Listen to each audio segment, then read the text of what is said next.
Kamilla Cardoso's journey to the WNBA is another piece of evidence of how elite South Carolina's individual player development is.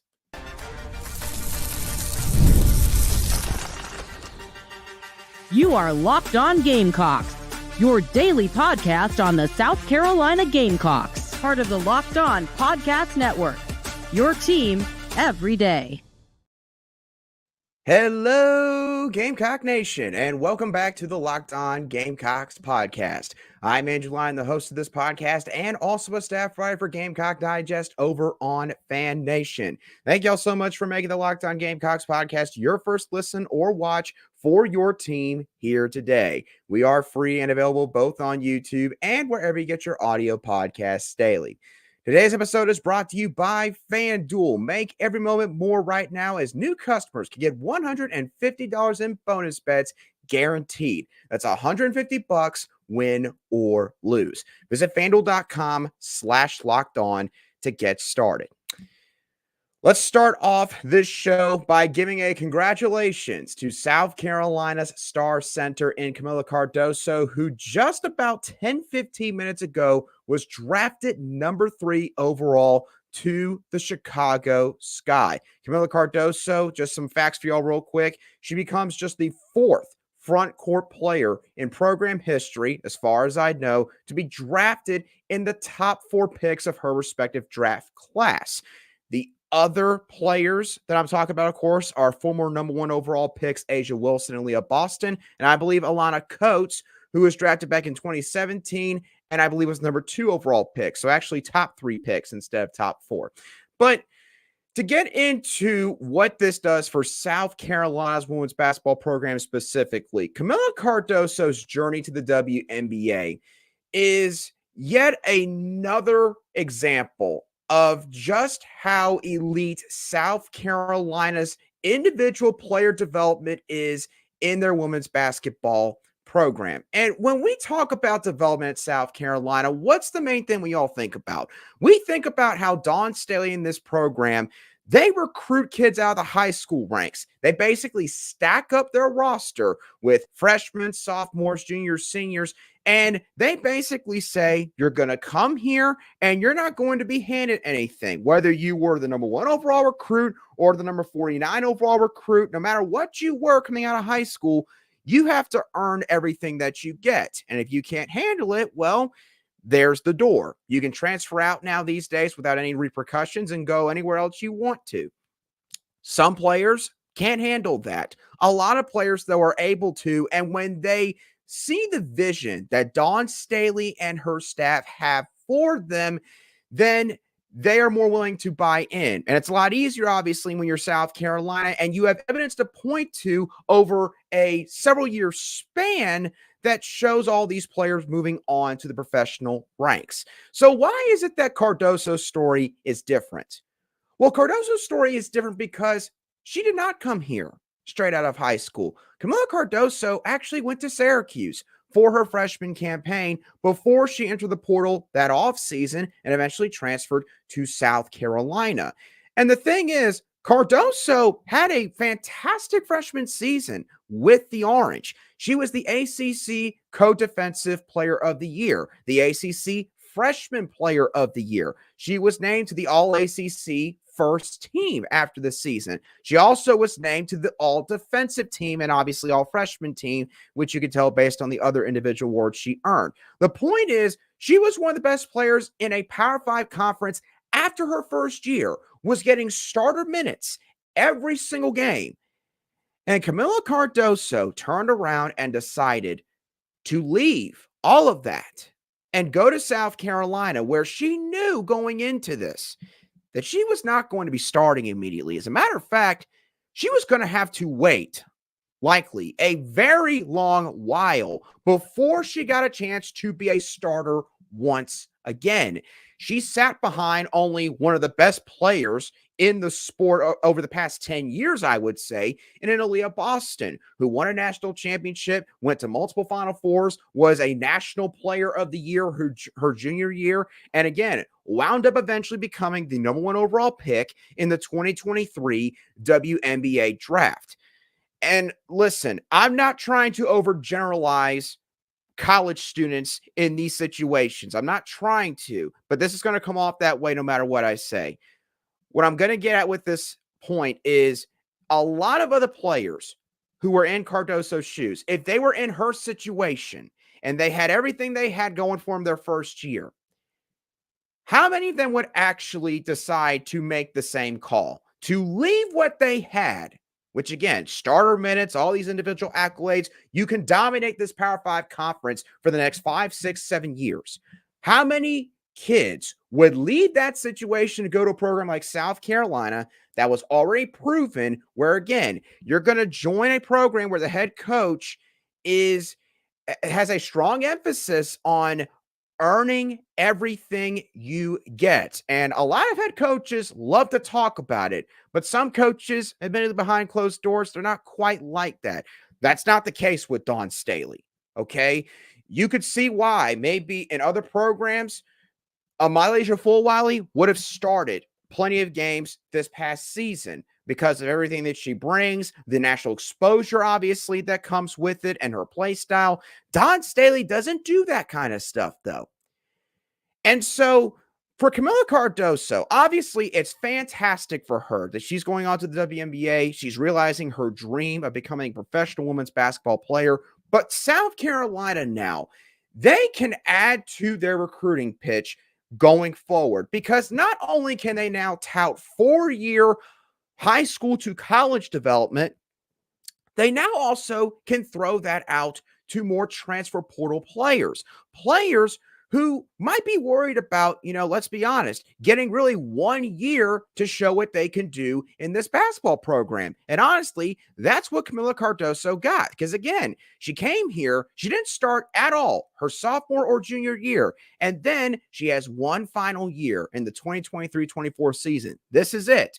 There's no going back. Unless you get hurt and miss the majority of the season, then this is your final hurrah, your last hurrah in women's college basketball. So she had to make the most of it. And what does Kamilla Cardoso do? She turns around and becomes an honorable mention All-American, second-team All-SEC selection, which only happened because the SEC was stacked in front court talent this season. This is all last year. So Cardoso, listen, the point is she had a career year, okay? She averaged 14.4 points per game. She averaged 9.7 blocks per game, around 2.5 blocks. 9.7 rebounds, 2.5 blocks per game. Doing this on the fly. Sometimes mistakes happen. But Cardoso having the success that she had at South Carolina now is going to make the Gamecocks a more prominent player in the portal when they want to be. But as has been pointed out, obviously, amongst everybody that, has conversations in the comments section on YouTube and on the show as well, South Carolina and Dawn Staley, they get to be selective, right? They're not like some of these other programs where any high-level prospect that comes out of high school or in the transfer portal, they have to go after. They get to choose who they want to pursue. And it's basically a case where if you're one of these other programs, for the most part, you're hoping South Carolina does not get brought up in the conversation of teams that the prospect is interested in. Because when that happens, the entire conversation changes. And everybody knows that. So Cardoso doing what she did at South Carolina now, it's going to help them with transfer portal prospects moving forward when they decide that there's someone out there like a Cardoso that they want to pursue. It's not going to happen often, but the next time the opportunity presents itself, look for that to help them in their pitch for why X player or Y player should come to South Carolina. Now, Cardoso coming off the board, she's the only Gamecock that was in the draft pool this time around. But next year, South Carolina's going to have multiple players that could go in the WNBA Draft. What are the potential prospects for these players? We're going to talk about that in a few moments right here on Locked On Gamecocks.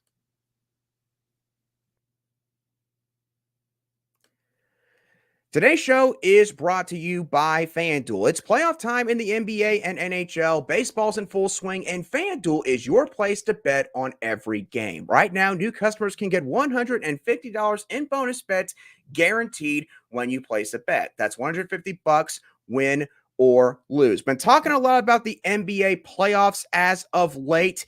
And when it comes to the Eastern Conference winner prop bet that FanDuel's got set up right now, it's kind of interesting because the New York Knicks, they're the number 2 overall seed in the Eastern Conference. And yes, you heard that correctly. The Knicks have actually gotten quite good now under Tom Thibodeau. But the New York Knicks odds to win the Eastern Conference are listed at plus 1,100.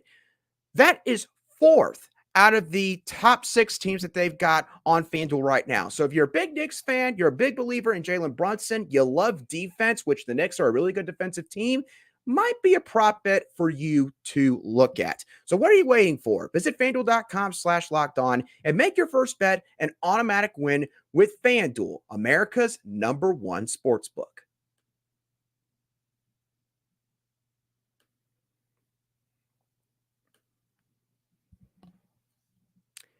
Today's show is also brought to you by Monopoly Go. We've all been there, either as a player or a fan. It's halftime and the scoreboard is not looking good. You're feeling low, not sure you or your team can pull out a win. And that's when you dig deep, lift your head up and say to yourself, time to get back in the game. Pull off some bank heists and take as much of my friends' money as I possibly can. That's right. The smash hit mobile game Monopoly Go lets you compete with your friends to get the most riches and the biggest empire. It's the Monopoly you love, but on your phone, anytime, with tons of new twists, including leaderboards to compare your progress to your buddies. There's so much to do. You can play on countless dynamic Monopoly boards. Make your friends bankrupt by smashing their landmarks with a wrecking ball. And you can charge other players rent for your iconic properties. You can even work with your friends to crack open community chests in tournaments to get extra rewards and climb the leaderboard. So get back out there, put your game face on, and download Monopoly Go. Now free on the App Store or Google Play.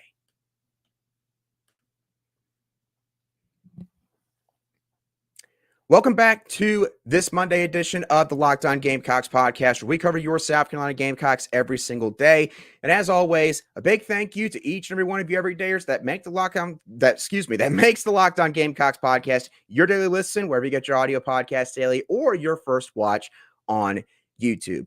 Let's talk about draft prospects for next year's WNBA draft, because the South Carolina Gamecocks, I do believe they're going to be well represented once again. Now, I don't think that this class is going to exactly measure up to what we saw in 2023, where we saw South Carolina have, I believe, 5 players get drafted, including 3 first-round draft picks, but I still think it's going to be a pretty good one.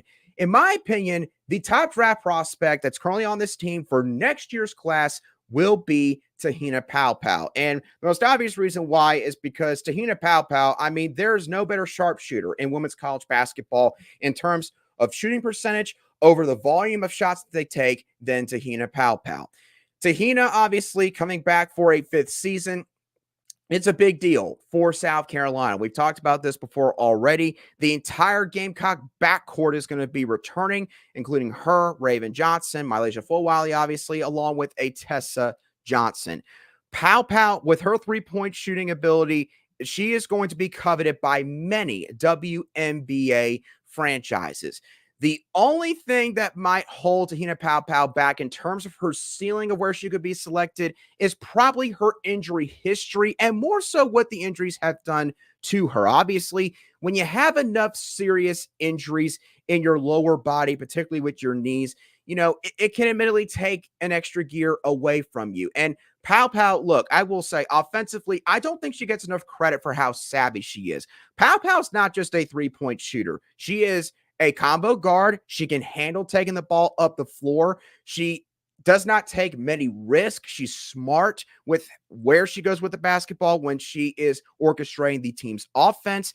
but she also knows how to get to the middle of the floor. She knows how to get her own shot. She's got a floater that she possesses in her game, which obviously is great for her when she's going up against players now like Kamilla Cardoso in the WNBA. So Pow Pow definitely offers a lot in that regard. Her three-point shooting and her craftiness with the ball when she is running the point, that's going to help her out a lot. Again, the questions that people might have will be, how well can she move, maybe in terms of going up against some quicker players? And obviously that kind of carries over to defense as well. But again, I think Pow Pow, she's got a lot of potential to be another first-round pick. I basically believe it's the first 12 picks. That's the first round for the WNBA. I absolutely can see her being drafted anywhere in that 9 to 12 range, depending on how things go for her this next season. But I think Pow Pow is the best draft prospect at this point in time for this team. Now, another player that we can bring up here is Raven Johnson. And Raven certainly helped herself out tremendously this past season. Johnson, again, the stats do not show her as this volume score that's going to put up 17, 18, 20 points per game. Although I think Johnson has proven that, look, when she does need to go out and get a bucket, she can do that. She's a much improved perimeter shooter, which is obviously something that's coveted at the guard spot. She can put the ball on the floor and go into the paint area and get buckets. She can, handle the physicality of players that might be a wing defender typically or a front court player. She can do both of those things. She's very quick. Her conditioning is off the charts. I know that's not maybe one of the first things you look at for a guard. You kind of assume that every guard's going to be well conditioned. But Raven Johnson, she's like the Energizer Bunny. She goes out there. She picks up opposing point guards from 94 feet, basically as soon as they get the ball. And she can do that for an entire game and somehow just seemingly not get tired at all, not even break a sweat, which is just something you don't see, I think, very often, quite frankly, when you play the way she plays. She thrives in transition, loves running full court, and she also can make really good passes. And yes, at times, she also can take maybe too risky of a pass or make too risky of a decision, and it ends up in a turnover. But that's just what happens when you play the way that she plays. She also can get steals, obviously going back to how aggressive she is as an on-ball defender. So Raven Johnson, I think in terms of her overall game, she's got a lot of likable traits. I think the only thing that might hold back Raven, and again, that's just speaking on her game right this very moment, is the fact that there might not be a single trait that scouts look at compared to the rest of the field where they sit there and go, this separates her from literally everybody else. Now, obviously playing for South Carolina probably will help her a good amount. That championship experience, playing in big games, playing under a head coach who played point guard, a legendary player in Dawn Staley, that's probably going to go a long ways.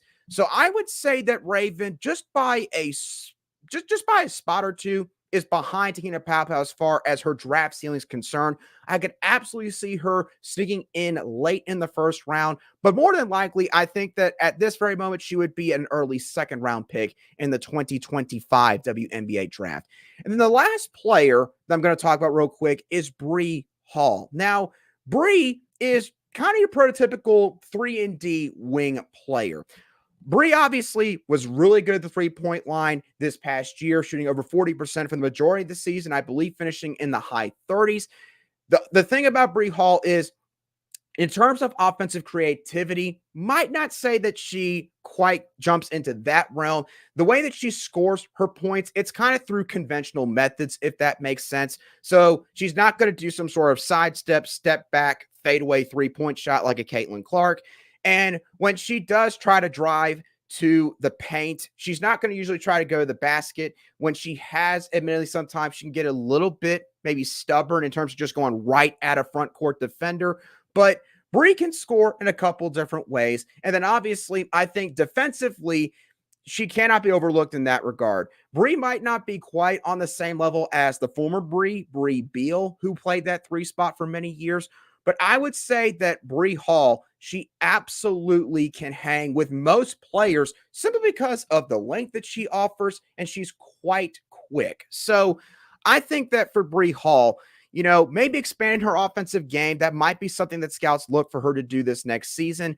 And also probably just trying to work on how does she handle going through a plethora of screens throughout a basketball game. I think that if there's one way that opposing offenses can sometimes maybe try to negate her ability. That's kind of the one way they try to do it, is basically just by trying to be physical with her, make her run through a bunch of screens over 40 minutes and see how she kind of handles it and if it wears her down. Some games I think Bree Hall has handled quite well in those situations, and other games you might be able to say maybe it got to her just a touch. But right now, I would say Bree Hall is a solid second-round pick with the potential to move up maybe to the early second round and maybe even late first round if she makes a big enough jump. But needless to say, I think those are your 3 draft-eligible players for South Carolina next year that are all going to go. Tahina, I think, is at the very top. Raven's got a chance, I think, to move up considerably. And then Bree Hall also can improve her stock depending on what she does in her senior campaign.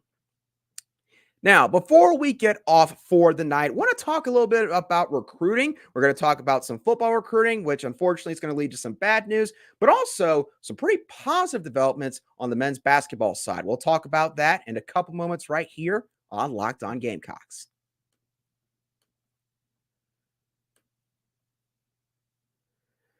Today's show is brought to you by LinkedIn Jobs. When you're hiring for your small business, you want to hire quality professionals that are right for the role. And that's why you need to check out LinkedIn Jobs, because LinkedIn Jobs has the tools to help find the right professionals for your team, both faster and for free. LinkedIn isn't just a job board. They help you hire professionals that you cannot find anywhere else, even those who aren't actively searching for a new job, but might be open to the perfect role. In a given month, over 70% of LinkedIn users don't visit other leading job sites. So in essence, if you're not looking on LinkedIn, then you're looking in the wrong place. On LinkedIn, 86% of small businesses get a qualified candidate within 24 hours. So hire professionals like a professional on LinkedIn. Post your job for free at linkedin.com/lockedoncollege. That's linkedin.com/lockedoncollege to post your job for free today. Terms and conditions do apply. Welcome back to this live reaction edition of the Locked On Gamecocks podcast, where we cover your team every single day in just 30 minutes. All right, let's wrap up today's live show by talking a little bit of recruiting. And since we've been talking a lot about basketball, and also this is the good news piece of this segment, let's start off with men's basketball and Lamont Paris. So, as I talked about earlier on our usual Monday show, Cam Scott, a former target of Lamont Paris and company, a 4-star guard from Lexington High School, my alma mater actually, here in Lexington, South Carolina, he wound up committing to Texas this past fall. South Carolina, of course, tried their hardest. They had him on campus for several visits, but at the end, they just weren't able to win out. However, this past weekend, it was officially reported by On3 Sports' Jamie Shaw that Cam Scott was released from his national letter of intent from the Texas Longhorns, effectively meaning that his recruitment is reopened. Now, Cam Scott obviously is a big prospect for several reasons, can shoot the basketball, 6'5". I think can play either the wing spot or the shooting guard position. So he's a bit versatile in terms of what he can do positionally speaking. And obviously, again, the thing with South Carolina over the past several years and for decades, quite honestly, that's been a big knock on them is how they have not been able to keep their best prospects in state home. It's rarely happened. When South Carolina's been able to do that, they've seen tremendous success. But the problem is the program as a whole has not been successful outside of a couple different spurts. And so programs like Duke, North Carolina, Tennessee, other programs, they've just gone into the state and they've plucked the best talent that they can every so often. This is a chance for South Carolina to really start to turn the tide in that regard, because think about it. They got G.G. Jackson, obviously, 2 off seasons ago, leading into Lamont Paris' first year. Jackson, obviously, pretty successful freshman year considering all the circumstances. Now in the NBA, he's killing it for the Memphis Grizzlies. They get another in-state kid, Colin Murray Boyles. He's coming back for another season. And Colin right now, I would say, is a surefire bet to be a first-round draft pick next year, which, again, for South Carolina standards, is a really big freaking deal. So now you got a chance to land Cam Scott. And no matter what the circumstances are surrounding him leaving Texas, whether it was something with the coaching staff, a broken promise, maybe some roster movements that they didn't see coming, or even something that's just specific to the Scott family, no matter what the case is, if South Carolina lands Cam Scott, they will continue to change perception of what this program, how this program is viewed in the state of South Carolina. Kerry Rich, obviously, being a special assistant to Lamont Paris and being on staff, I think has been a tremendous help to this program. Quite frankly, we don't talk about that enough. Former player here, knows the state like the back of his hand, sends handwritten notes still, don't see that a whole lot these days, to high school basketball coaches across the state. So when you get a kid like this, potentially it's a big deal. And I just realized I've been talking about this for 3 minutes, and I haven't even told you the reason why we're talking about this. Jamie Shaw, who again reported this initially this past weekend, he on Monday afternoon put in a prediction on On3 Sports for South Carolina to land Cam Scott. When Jamie Shaw, someone of his ilk, his credibility, does that you should take it seriously.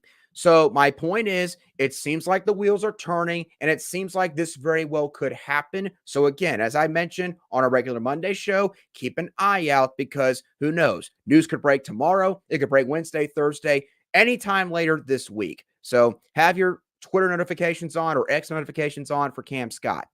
Now, talked about the good news first. Let's get to the bad news. This is on the football side related to Shane Beamer, as obviously Ryan Montgomery, he has been a big priority target for the staff for several months now. I have pretty much said that he is their guy at the quarterback position for the 2025 class. And unfortunately, it seems like this recruitment has taken a drastic turn, and a turn that honestly probably few saw coming, as Steve Wiltfong, who now also works for On3 Sports because they're just building a monster over there on the recruiting side, he put in a prediction for Ryan Montgomery to land at Georgia. And I have to admit, I follow Ryan Montgomery on X, obviously try to keep up with his recruitment as much as I can. And I saw where his commitment date had officially been set for literally this coming Wednesday. And when I saw that, I immediately sat there and said, oh boy, that's not good. That's just one of those developments where if you follow recruiting enough, you know that's not a good sign. The reason why I say that is because Ryan Montgomery was supposed to visit South Carolina this coming weekend on an official visit, I want to say, or unofficial maybe, for their spring game. Big deal. Bring him in for a game environment. Obviously, show off the home crowd once again. Just continue to kind of build that relationship. And for the longest time, I'd say South Carolina's been viewed as the front runner to land Ryan Montgomery, with Florida being a not too distant second place. So what the heck happened, and how is Georgia now considered the front runner? Well, let's just put it this way. Apparently, Georgia, they lost one quarterback, and they are trying to flip another quarterback that's in their state. I believe he's 5-star Julian Lewis, who reclassified to 2025. And it seems like their efforts in that area have not gone well to this point. And so Georgia is doing what Georgia does and can do when you are as successful as they've been the last 5-6 years. And they're just saying, okay, Ryan Montgomery, yeah, you're now number one target. Come join us. And Montgomery seems like it's going to do just that. And so, listen, as I've said before with this kind of stuff, please don't direct anything towards the kid, okay? Again, this is a high school kid making a massive decision, the biggest decision of his adult life to this point. Does this sting for South Carolina? Yes, because not only now have you lost your main quarterback target, and quite frankly, I would say right now, the program does not have a clear backup option at this position, but he's going to go to one of your bigger geographic rivals and used to be biggest in-conference rival in the Georgia Bulldogs. So it's great for Georgia because not only now is he not going to go to South Carolina, at least for the time being, but if he ends up working out, ends up being a great quarterback at the college level, he's now going to play for the red and scarlet gray, and he's not going to play for the garnet and black. So, I know as a Gamecock fan, you're probably punching air, maybe punching your nightstand right now, whatever the case may be. And quite frankly, again, I don't blame you because this is frustrating when you put so much effort into this kind of stuff for several months as a staff and obviously following as a fan, and then this stuff turns around and happens. So again, can't blame the kid. And look, Georgia, you hate to say it, I mean, they're a great program right now. When you win championships like they do, you can do this kind of stuff. You can wait on a kid like Ryan Montgomery, who, let's be honest, probably third, fourth, or fifth on their recruiting board, and then one day say, hey, due to some other circumstances, you're now our top option. So come to Athens. And the kid goes, okay, and now he's gone. So again, imagine however frustrated you are about it, Shane Beamer and Dow Loggins are probably that times 25 tonight. So very, very tough blow for them. Again, it seems like that Montgomery's going to commit to Georgia on Wednesday. And sure, this could end up turning back in South Carolina's favor. I guess it's a bit surprising that it would turn on a dime this quickly because they have wanted to make a decision several times, but they've kind of pushed back. So we'll see if maybe Ryan Montgomery has second opinions later on in the process. But again, it's just a tough loss. And listen, if you don't like it, then let's just go ahead and call it like it is. At some point, you got to beat them. You can't get beat like a drum every single year by them. And you don't need Georgia to continue to win championships. That's pretty much the only way that this stuff will not continue. Okay? Otherwise, Kirby Smart's going to continue to use the Paul Bear Bryant method of stacking talent at certain positions as much as he can, especially against guys like Shane Beamer in South Carolina, so that, hey, that kid's pretty talented. Let's make sure that if he ends up being good, he's not on their roster and we have to play him 2 or 3 times in the span of a few years.